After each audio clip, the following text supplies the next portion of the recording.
So if you could just sit on some kind of support, just in easy cross-leg pose, and then just pull the buttock flesh out of the way on either side, just so hopefully you can feel the sit bones pressing down into your surface, and then bring the fingers to the floor beside you. Think of just rolling the shoulders back, or even think of the elbows drawing together behind you to help open the chest. And then keep the lift in the spine as you bring the palms together into Namaskarasana. So just palms and fingers evenly making contact. And then close the eyes. And when you close the eyes, please then begin to draw your attention inside towards your breath. So just beginning to notice your normal inhalations and your normal exhalations.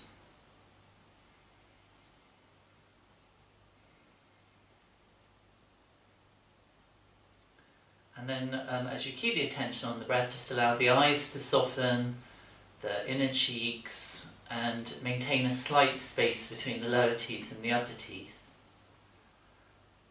And then allow the abdomen area to be soft too. So it's a sense of the breath, a long inhalation, filling you up with air from the bottom all the way up towards the top.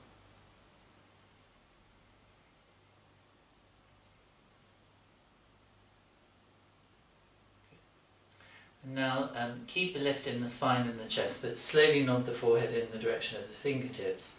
Keep the eyes closed as you release the palms to the inner knees, and then on inhalation slowly open the eyes and look up.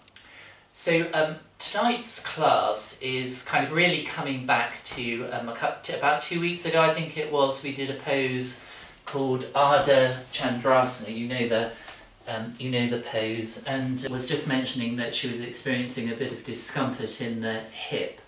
So tonight's class is quite a lot about the hips and how you can work with them to hopefully increase the stability of the hips. So if you just come to standing in the middle of the mat, and stand in Tadasana with your feet tonight about hip distance apart. So just to give you an estimate of hip distance apart is if you start with the feet together and then just take your toes comfortably apart and then just bring your heels in line with your toes, more or less that will give you hip distance apart. I'm sure you know people who kind of habitually stand like that, where the feet aren't actually underneath the hips. So you just want the sort of heels to be underneath the hips, and then just with the arms long by your side, just roll the shoulders back.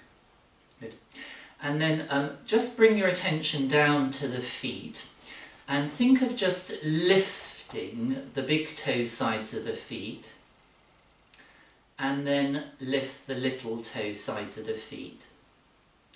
So just lifting the big toe sides of the feet and then the little toe sides of the feet. Just a couple more times, lifting the big toe sides and then the little toe sides of the feet. Good.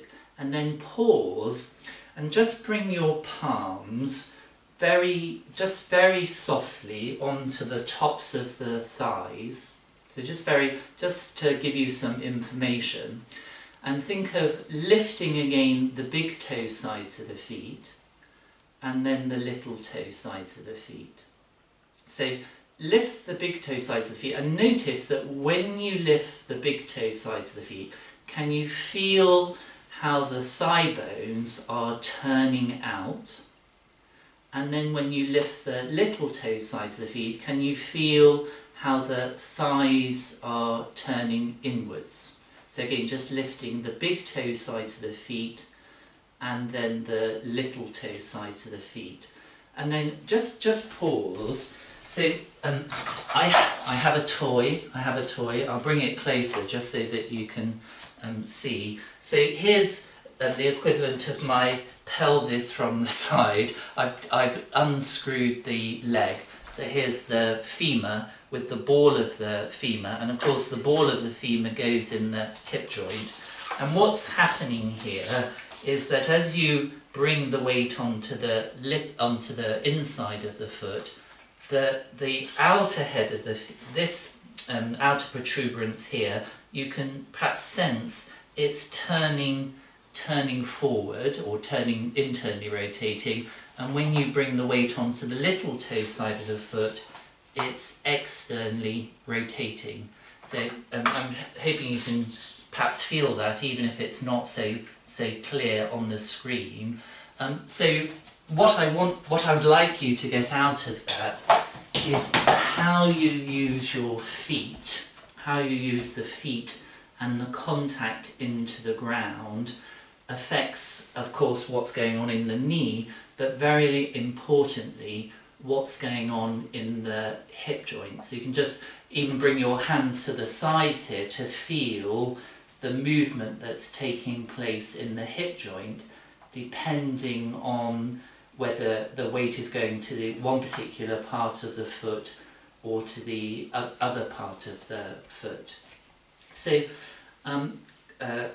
what often happens because of sitting is the muscles that surround the hip that help to turn the leg out and turn the leg in, they often get weak, and not just weak, but often lengthened in one position. It's very common in standing.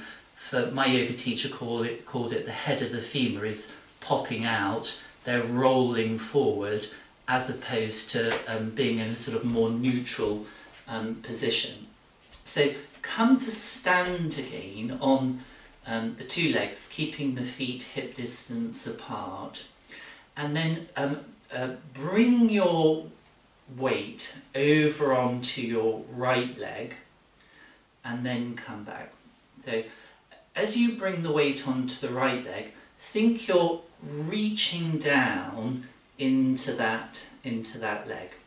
So it's almost as if you're pouring the weight down into your right leg, and you'll notice that as you do that, the left hip hitches up slightly to facilitate that transference of weight. What you don't want to happen is a tilt. You want it to be a sense of the weight pouring down into the right leg, so that your other leg is free to be moved around if you want to, and then come back to centre. Good. And then try the same on the left leg. So feel how you as if I pour the weight down into the leg, and you want to think about the foot so that you're on the four corners of the feet to do that, and see if you can sense how the head moves over the leg, and the right side of the pelvis hitches up slightly to facilitate that. So you pour the weight down into the left leg, the right side of the pelvis hitches up, and my head is more or less over that right leg. So if I wanted to balance on the one leg, I could. And you'll feel how those outer hip muscles are beginning to work for you to keep you stable on that leg. And then come back to centre. So just stand in Tadasana again, and then once more bring your weight down onto the right leg. Just pause there, and then see if you can just turn the left leg out. Good. And then come back. Now, when you turn the leg, so one way of thinking of it is really just sort of pivoting on the ball of the foot to do it. So you're using the foot to get the turn out. But see if you can just bring your attention to the top of the thigh, so that as you turn it out, you're thinking of the movement more coming from the ball and socket joint rather than the foot. And then can you keep your weight balanced on the right leg as you just bring the left foot to rest above the ankle. We're just doing the basic form tonight, and then come back to centre. Now, one thing that may be happening is this, pushing out into the hip, and as soon as I do that, I can feel the strain on the inner knee. So again, think of the weight going down, directly down into the right leg, and you get taller, so the weight it comes onto that leg, and then just think, can you think of turning the leg from the sort of the inner thigh moving to the outer thigh, and then bring the foot just to rest above the other ankle. And just see if you can manage a few breaths here. If you find yourself wanting to dip into that outer hip, see if you can correct it by thinking of sucking in that right outer hip. So just trying to be stable on the one leg. Breath nice and easy, jaw nice and relaxed. Good. And then bring the foot down, and then bring yourself back onto two legs. Good. And then we'll do it to the other side. So you think first of all of standing tall on the left leg. So again, allow this movement of the head over onto the leg. That's it. And you'll feel how the right hip hitches up. And then can you turn the right leg out, but thinking of that movement coming less from the foot twisting the leg out, but from the top of the thigh. And then just see, can you balance that foot above the ankle of the left leg. Now you may find it's very, some people have a much weaker hip on one side than the other, meaning there can be that tendency to drop, to begin to fall into the hip. So if that's happening, just take your time, think of keeping the outer hip sucked in. Good. And then come back to centre. Good. So just going to repeat that and add the arms now. So once more, come onto your right leg. So again, think of getting tall onto the leg. So the head travels, you're pressing down into the four corners of the feet. Bring the left foot just above the ankle. Just pause there, just try to breathe, keep the jaw nice and relaxed. Again, if you find yourself dipping, suck in the outer hip. And then just see, can you take the arms up into Urdhva Hastasana arms. That's it, outer upper arms in, just breath nice and easy. And even though this is the basic version of the pose, you can perhaps begin to sense how if it's done with attention to the detail, you're working on strengthening the outer hip muscles of the one leg. Good. And then come back to two legs. And then when you're ready, shift over onto the left leg. So when I say shift over, I think of getting taller, but also pressing down into the four corners of the feet, so that foot is stable for me, and that helps to stabilize the hip. And then I bring the right foot above the ankle. You can just see if you can just be there and breathe. If you're dipping, pull in the outer hip. And then just see, can you take both arms up towards the ceiling, keeping the outer upper arms wrapped in. There. Just working on strengthening those outer hip muscles. Good. And then come back to centre. Good. So now if you have a chair, and just have the chair on your mat. So with the seat of the chair, so the seat of the chair there. Good.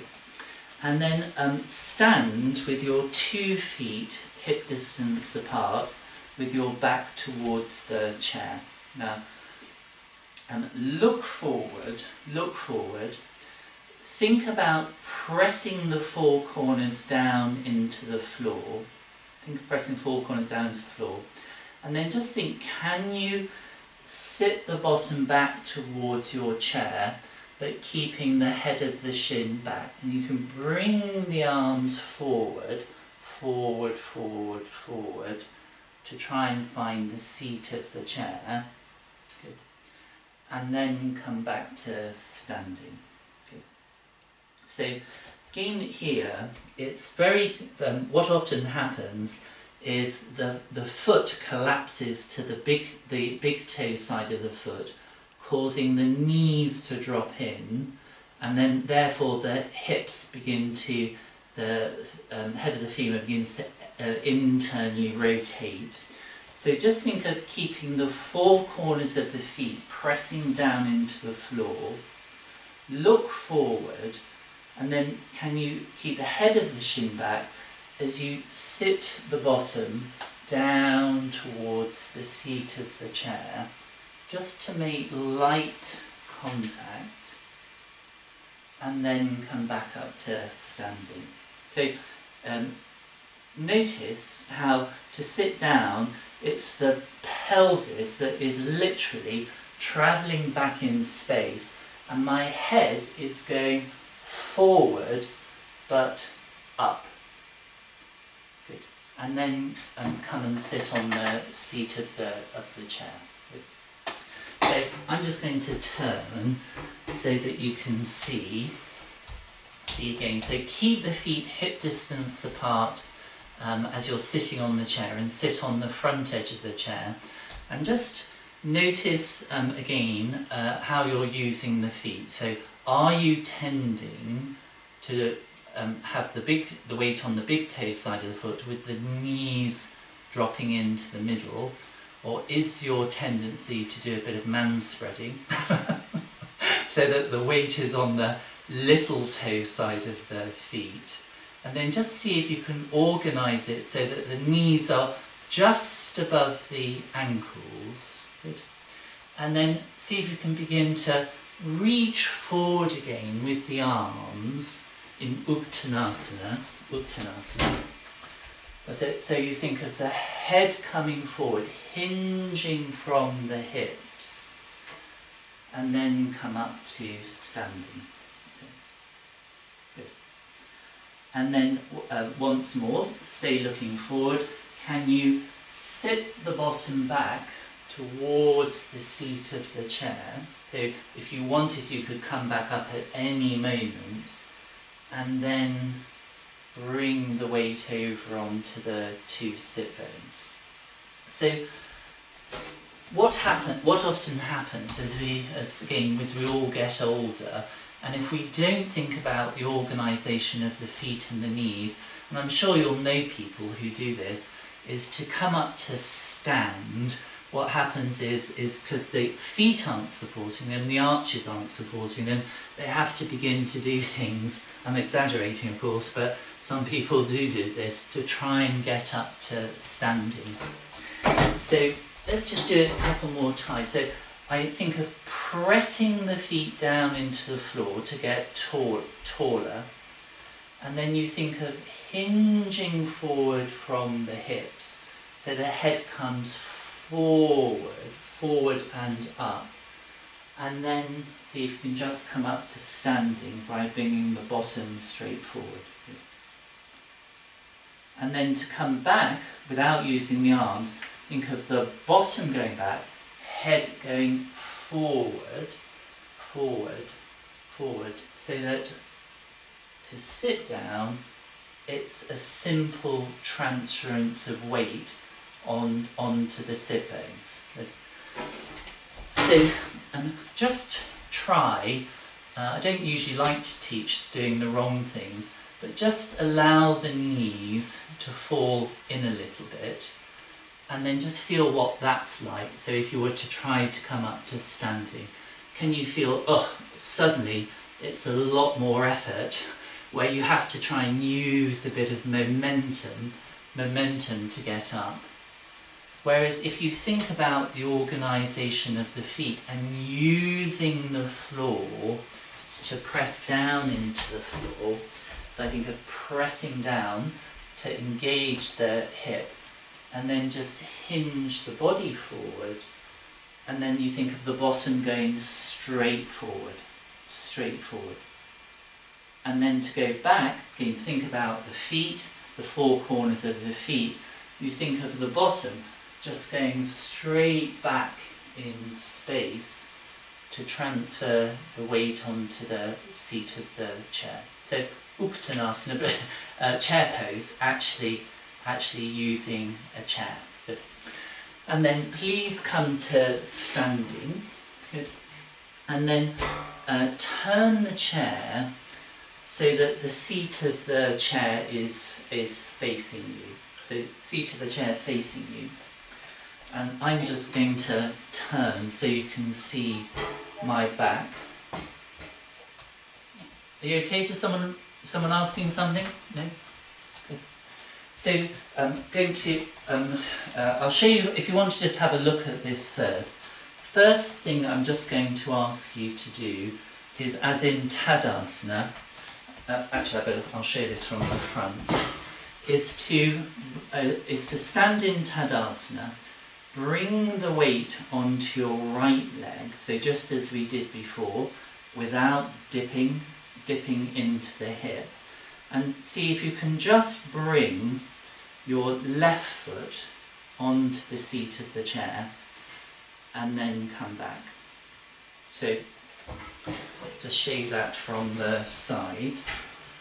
So you're just standing and just thinking, can you transfer the weight onto your right leg in the way that we've been doing? So you pour the weight down, the head travels over above the leg, and you're just thinking, can you then just bring the left foot to rest on the seat of the chair, and then come back without falling. So I'll just share that on the front again. So same leg again, just bring the weight, so you transfer the weight over onto the right leg. The head, can you see what happens is the head travels over onto the leg, and then I'm free to bring the other foot just to rest on the seat of the chair. And then when I take it back, or when you take it back, try not to fall into the hip. Keep the stability as you just bring the foot down. So you all you've heard me mention in class before, you know, the one leg knicker test. So important as we get older. Do you need to sit down to put your trousers on, or your underwear on, or your socks on? It's one of the signs that we're actually beginning to fail in terms of our organisation of our movement, that we need to sit down to do that we can't do it in standing because we're lacking the stability in the hip joints. So this is one way of working with that. So let's try with the other leg. So you bring the weight down into the left leg. Take your time to do this and see, can you then just float your right foot onto the seat of the chair, and then without falling, can you bring the foot back down onto the floor?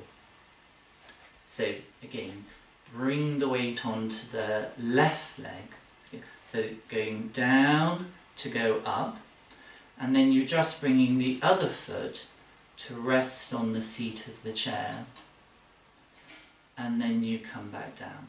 Okay, just doing that one more time. Again, you have to take your time to do it. Make sure you're breathing or not clenching through the wrists, and then can you bring the foot back down. Good. Now just pause a moment, just so I'll explain what we're going to do next, because I just need to show it you from a couple of angles. So what we're going to ask you to do next is, again, bring your weight onto the right leg, to bring your left foot onto the seat of the chair. And then what I'm just going to ask you to do is to effectively transfer your weight over onto the leg that's on the chair, and then come back. So from the front, what that looks like is this. See, before I begin, you see my head is more or less in the middle. To begin to transfer the weight onto the lifted leg, my head begins to move over that leg. If I try and do it and keep my head over here, suddenly I'm very, very unstable. So rather like getting up from the chair and going back into the chair, the head has to travel forward and up to accomplish that, and then I come back. And I just want to give you one more view from the back, because this is quite important. Or first of all from the side actually again, just look at my standing leg, standing leg.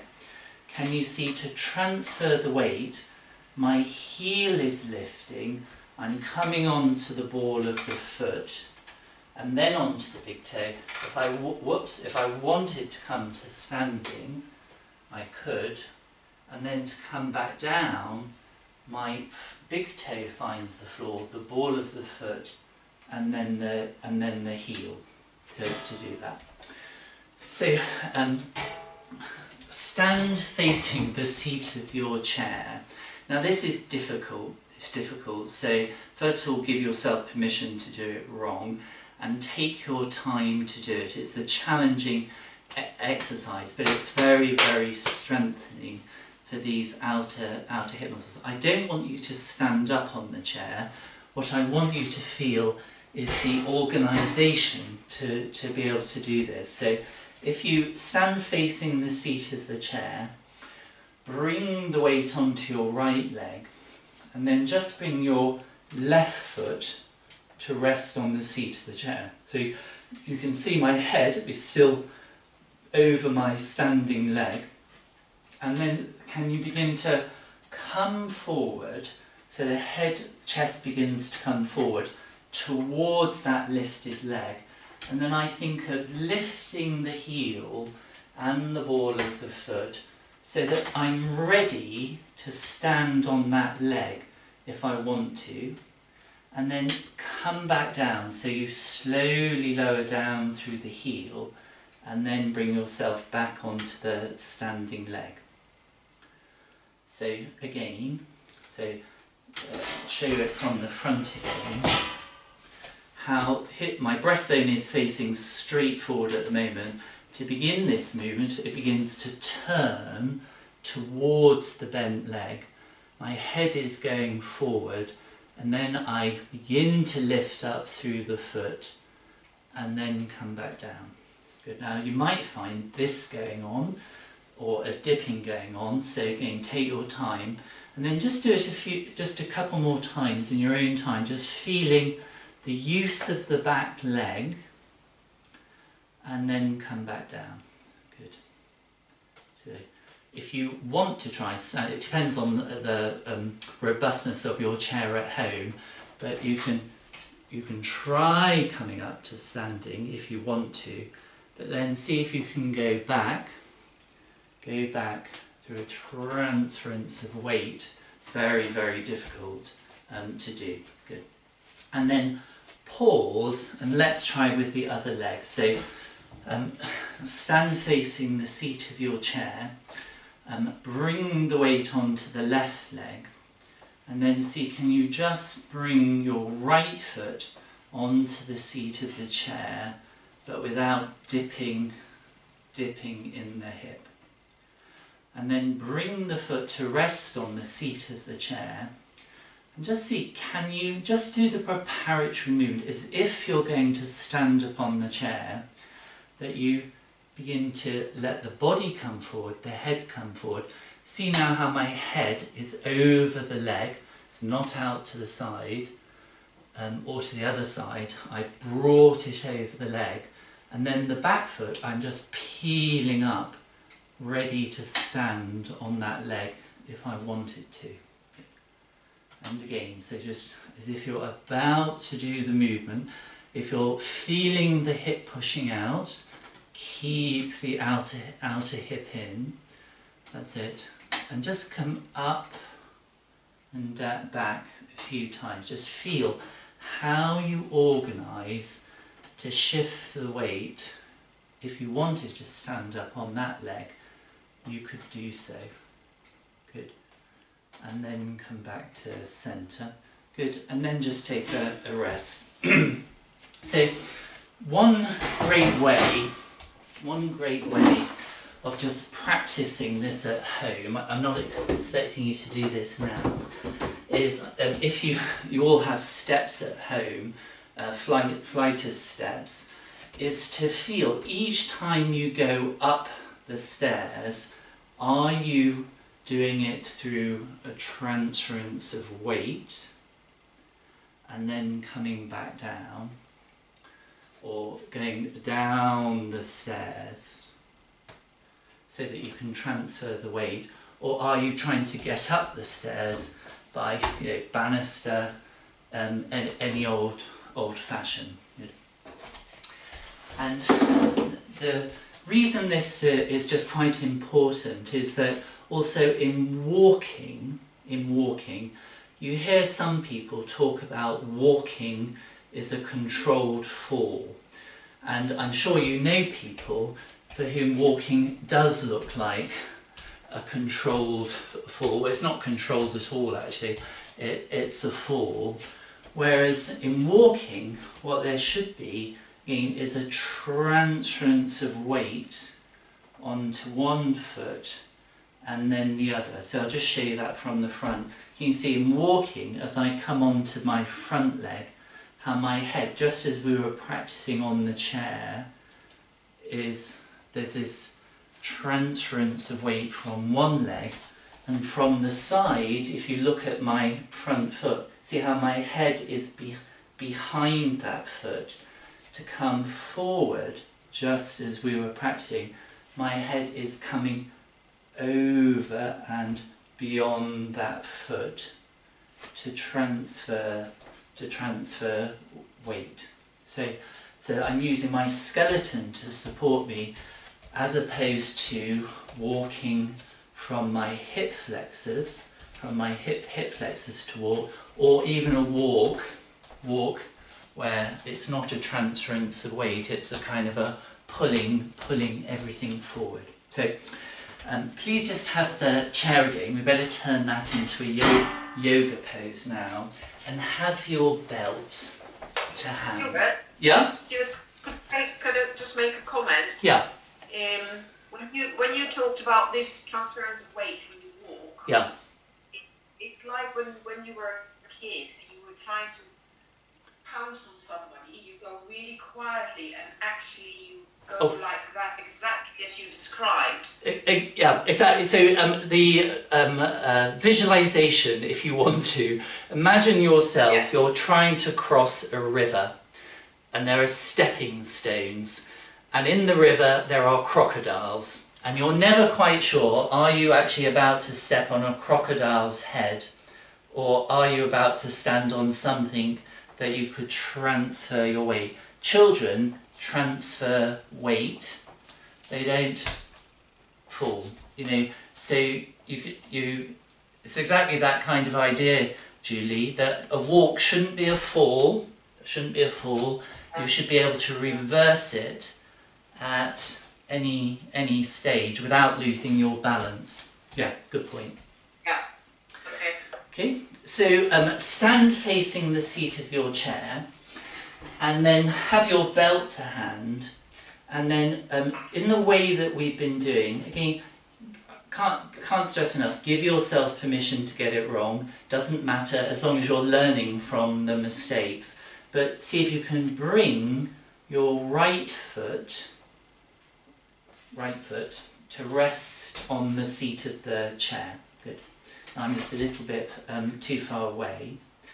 And then bring your belt around the ball of the foot. So have a strand of the belt in either hand. Now I appreciate this depends on your kind of chair, so you might need something over the back of the chair. And then just see, can you bring the foot to rest on the back of the chair? So I should have corrected, I should have had something on the seat of the chair. Good. And then can you slide your hands down the belt till the elbows just come by the side of the waist. See, from the front, what that will look like, if I don't hurry it, is like that. And you want to make sure here that you're not dipping into your standing leg. So if that's happening, keep the outer hip in. Good. You have the belt around the ball of the foot, and then just see, can you be in, this pose is called Utthita Hasta Padangusthasana, with an open chest, just breathing here. Chest nice and open, eyes looking forward on the horizon. Lifted leg straight, standing leg straight too.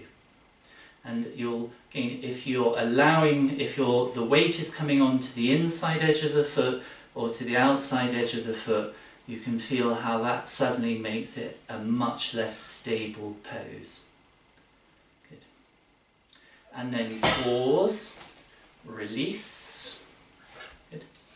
And then we'll do the other leg. So I'll do my other leg, but if you do your other leg, stand facing the seat of the chair. Bring the weight onto your other leg. Other foot comes onto the seat of the chair. So I need to get a bit closer. Have the belt around the ball of the foot.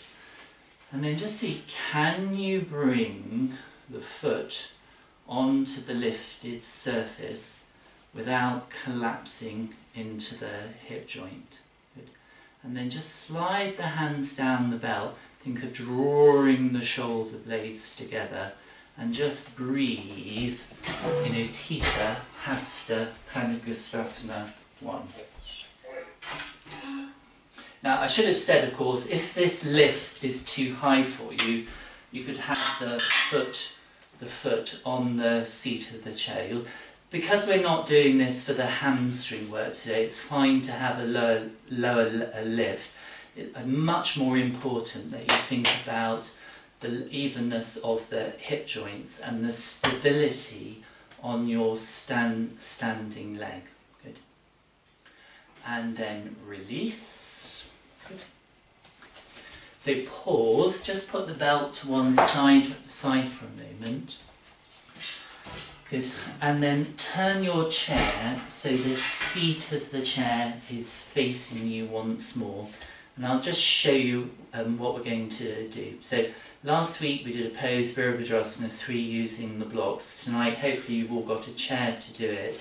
I'm going to ask you to stand facing the seat of your chair and then just fold forward from the hips to bring the hands onto the seat of the chair. When you bring the hands down, you want them to be underneath the shoulders, not too far forward, but directly underneath the shoulders. And then from here, we're going to bring the weight onto the left leg and take the right leg back into Virabhadrasana 3. Now, I just want to show you this from, excuse me for turning my back. As you lift the back leg, again, it's very easy to push out into the standing leg hip. And can you see my foot's crossed the midline? So you have to keep this outer hip in, the foot and leg working for you as you lift the back leg, just trying to keep the pelvis nice and even. Okay. So let's all do it together. So if you stand facing the seat of the chair, fold forward to bring your hands onto the chair. Now, if you're rounded a bit doing this, think of lengthening the breastbone forward. Bring the weight onto your left leg and then see if you can just swing that top leg. And if you're doing this, you can always put the foot against a wall, have the wall behind you to press that foot into the wall. Just notice, can you have the sacrum even, the back of the pelvis even, and just be aware, are you pushing out into that standing leg hip? If that's the case, try and correct it by sucking that outer hip in. Good. Back leg lifted and straight, as though it's reaching back to a wall behind you. And then bring the legs back down. Bend the knees, roll through the tummy to come back up to standing. Good. Virabhadrasana 3. Great hip pose. Good. Just take a moment to let the breath come back. And then we'll do the other side. So again, stand facing the seat of the chair. fold forward from the hips to bring the hands down onto the chair. And then see, can you bring the weight onto your other leg and take the free leg back. So standing leg is straight. You might again just notice, are you on the inside edge or the outside edge of the foot? Can you keep on all four corners of the feet as you lift and extend the back leg away from you without lifting up the pelvis? So this idea, I could come and balance a cup of tea on your pelvis if necessary. Good. And then bring the leg back down, bend the knees, lower the head, lift up through the tummy to roll back up through the spine. Good. Good. So coming to the pose that really caused the issues for Julie, I think, in Ardha Chandrasana. Now, again, because I haven't seen Julie recently, I haven't seen her doing the pose. You know, it could be a number of things, but the theme of tonight is really how do we work on stabilising these outer hip muscles, which are so important for going up and down the stairs, getting up and down a chair, and for walking in a way that uses our skeleton as opposed to initiating a fall. So I'll just show you. For this you might need, so I've got a hard chair, so I'm going to put a blanket on the seat of the chair. I'll just, I'll show you first because some people won't have done this version. So just as we did, we fold forward to bring first of all the hands onto the chair. And then I'm going to ask you to bring your, so I'm using my left forearm onto the seat of the chair. And then I lift and take for me it's my left leg at the moment behind me. And remember this idea of a cup of tea on the pelvis. I think now of chucking that cup of tea behind me, off the sacrum. So in Virabhadrasana 3, the pelvis is even. If I had a cup of tea here, cup of tea balanced on the pelvis, I have to lift and throw that cup of tea off behind me to get the correct action for the pose. This back leg straight and active, reaching into the space behind me. Forearm is on the seat of the chair, and then I can think of turning the chest turning the chest towards the ceiling, and then take the top arm up. Good. See, this standing leg straight,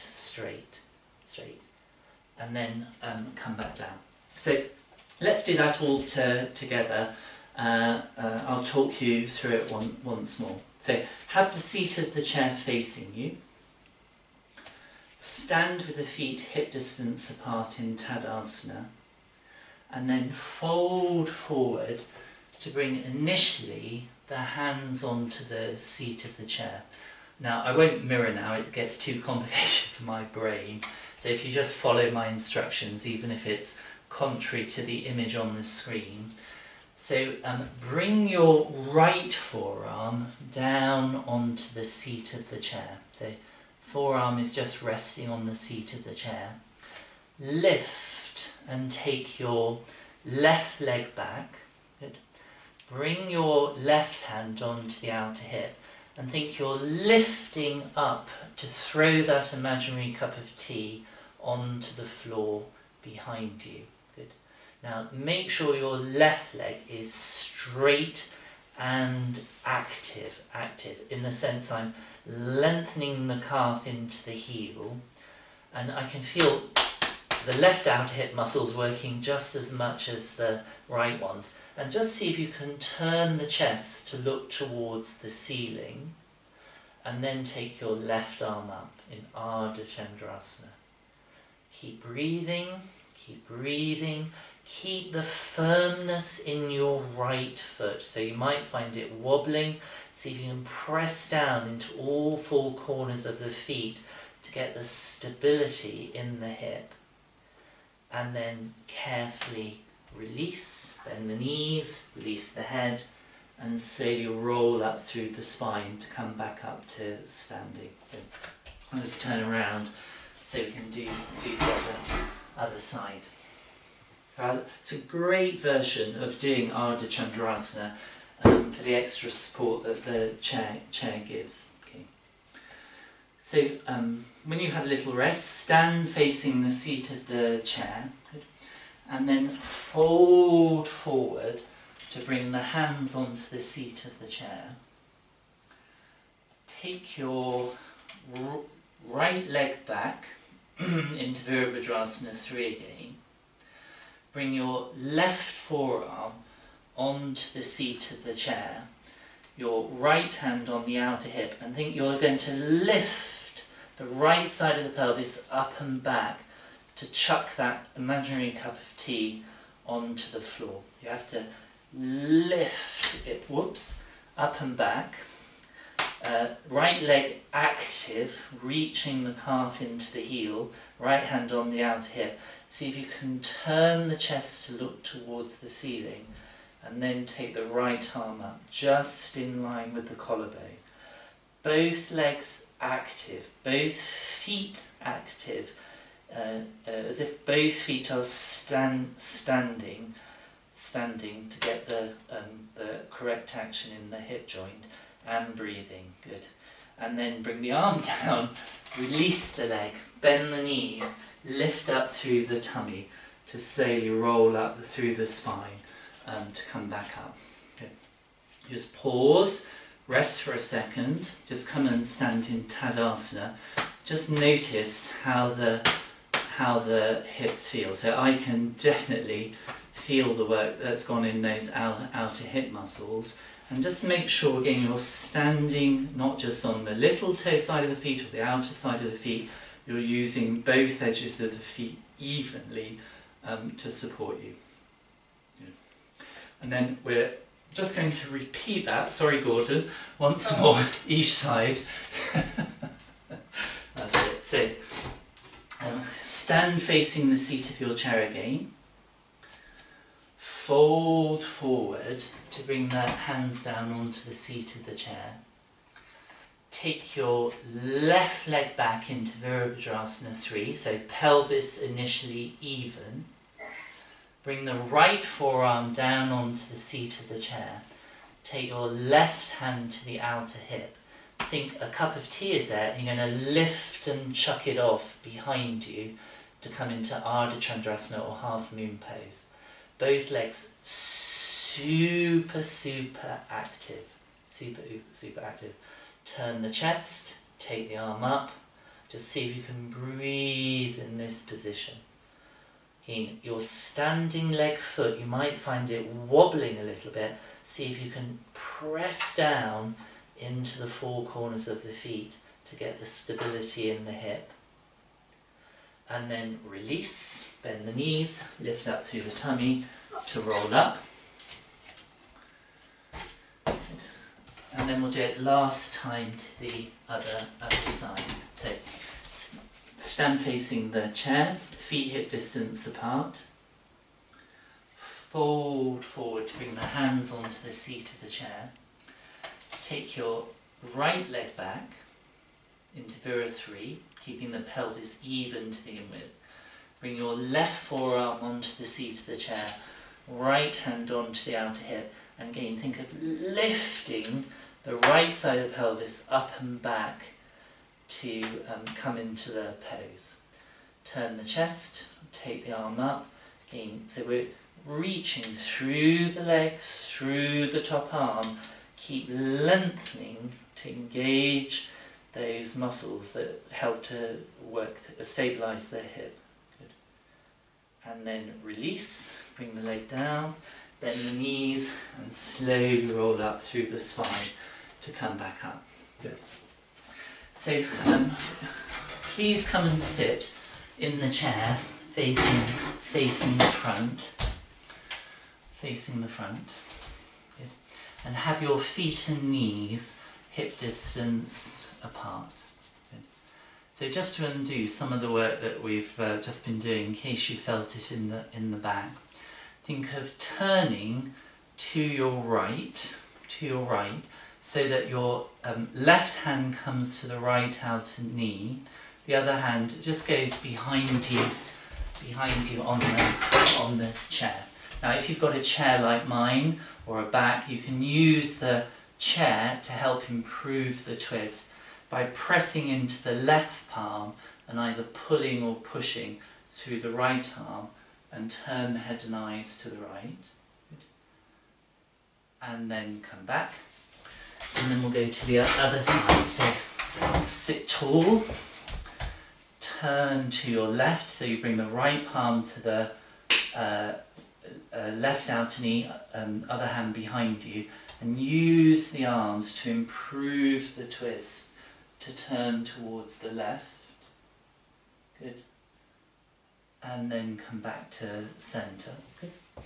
So once more, turn to the right. Now, as you turn to the right, just be careful you're not pitching over onto just the right sit bone. So you want to feel the connection of both feet into the floor, both sit bones into the seat of the chair, so that the twist is coming from the thoracic spine rather than from the lower back, to turn to the right. And then come back.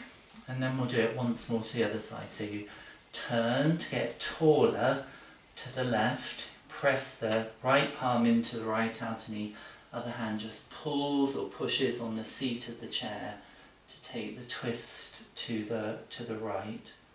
Good. And then come back to centre. Good. Now please come and have the seat of the chair facing you, and then come and lie down on the floor. Now again, this is going to be a little bit dependent on what kind of chair you've got, but I'm hoping it'll be okay for everyone. You can just do a bridge with the feet down on the floor, but sometimes it's nice to use the seat of the chair to help you. So lie down on the floor and have your feet, your heels, just on the front edge of the chair. And then try and shuffle in as close as you can towards the seat of the chair. Try and get your bottom in as close as possible. Now, I can reach the legs of my chair. You might have very differently shaped chairs, so it's fine also to have the arms just pressing down into the floor. But if you can reach the legs of the chair, so much the better. Now my heels are on the front edge of the chair, not the whole of the foot, not yet anyway. So we're going to do a version of Chattoosh or bridge pose.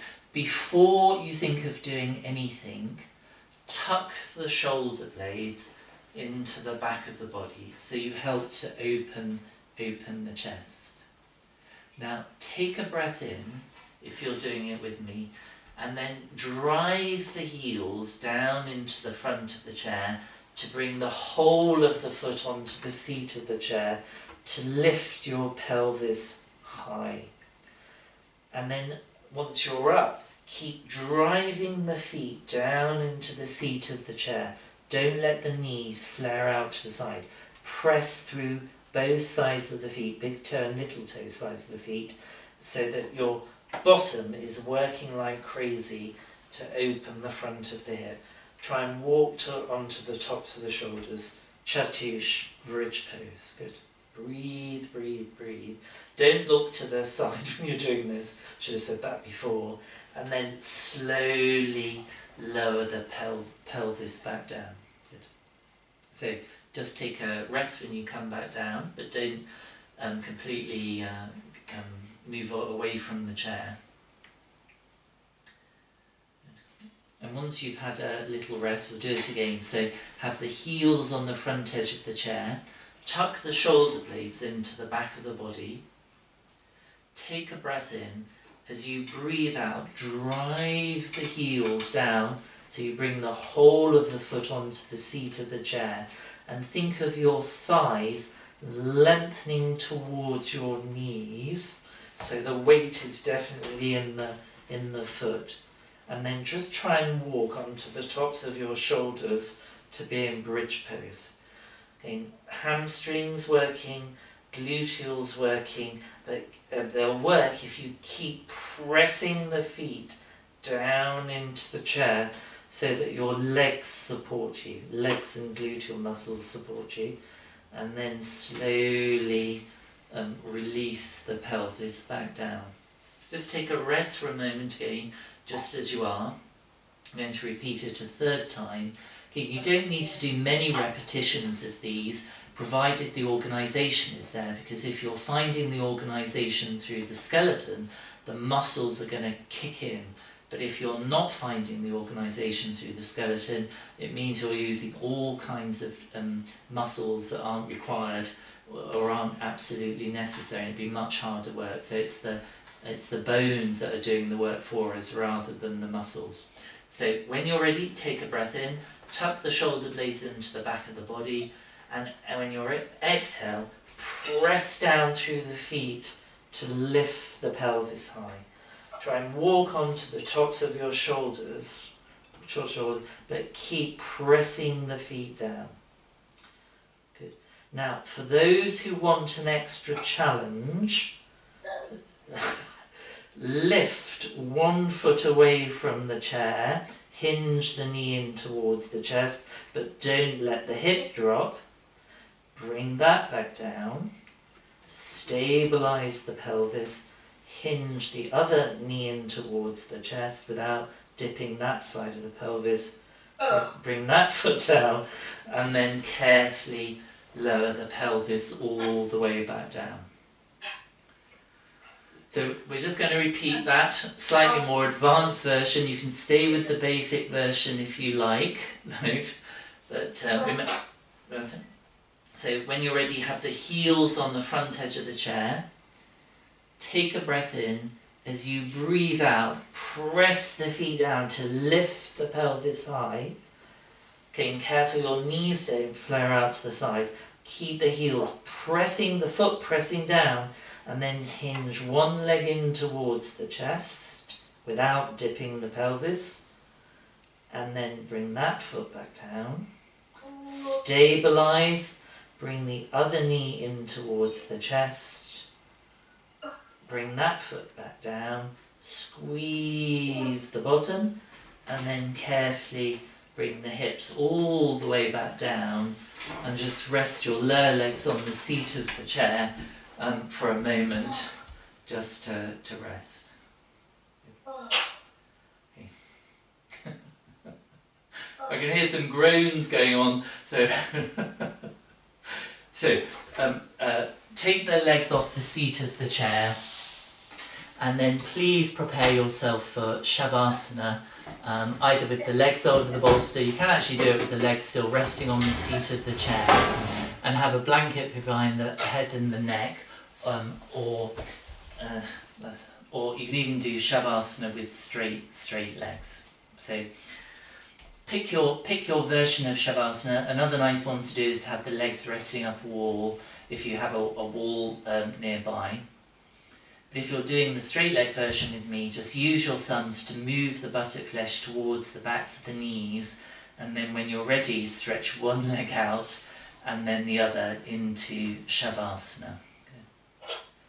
Have the arms just comfortably by your side, not jammed into the side, equally not too far away, and then tuck one shoulder blade into the back of the body and then the other. And then just allow the big toe sides of the feet to roll to the little toe sides of the feet.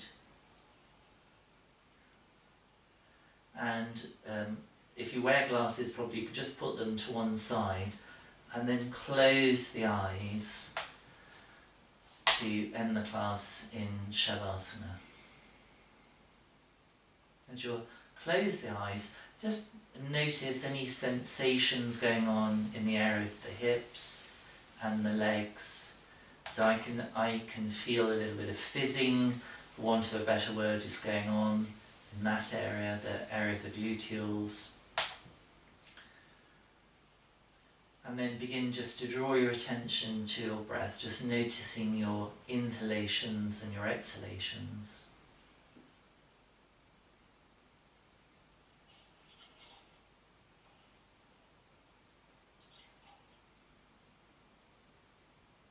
And as you have the attention on the breath, then just think of softening the eyes, the jaw, the throat, and the abdomen area too. Just breathe. That's it. So you just have a full lengthening inhalation and exhalation.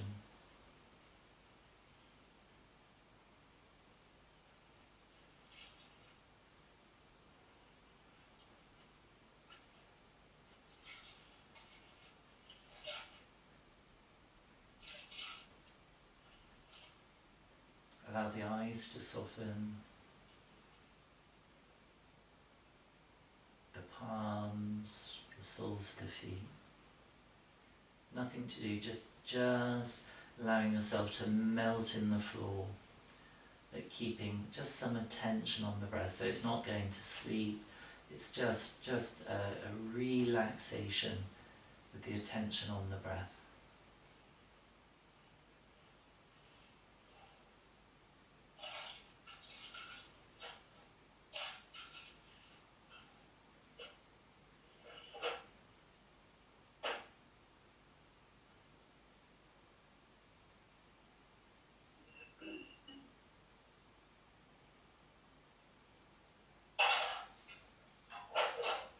Now slowly begin to wriggle the fingers and toes, and then when you're ready, bring one leg to standing and then the other. And then please, when you're ready, roll to one side and just rest on the side for a moment. And then use your hands just to support you, just to come and sit easy, cross-legged, facing the front, just in swastikasana. So a slightly different class to the one we've been used to in the lockdown. I think what I'd like you to take out of this is, you see, yoga shouldn't, I mean, you know, of course it's a spiritual practice, it's an internal practice, but it also should be and can be a practice to help you with your functional movement, to make sure we age as well as we can, that we achieve you know, independent movement, and balance is a very important part of that, and the ability to stand on one leg, because that's how we can walk, by transference of weight. So I hope if you've got out of this, or even if you're just thinking about how you're using your feet and your when you're coming up to sit or to stand, and how you're going up and down the stairs, how you're transferring the weight, because we have so many opportunities in every day just to practice those things, provided that we do them with attention and organisation. So just pull the flesh out of the way on either side, bring the palms into Namaskarasana, close the eyes,